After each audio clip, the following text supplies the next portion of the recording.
मेंढरावर मारिल्या. अरे ए खड्डू, काय केलं सर हे? का मारलीस माझी मेंढर? भानुबाईंशी लगीन करायचं आहे.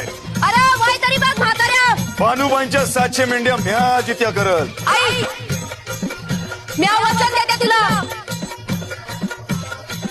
म्या तुझ्या संग लगीन करन. तर आधी माझ्या समद्या मेंढ्या चित्त्या करून दाव.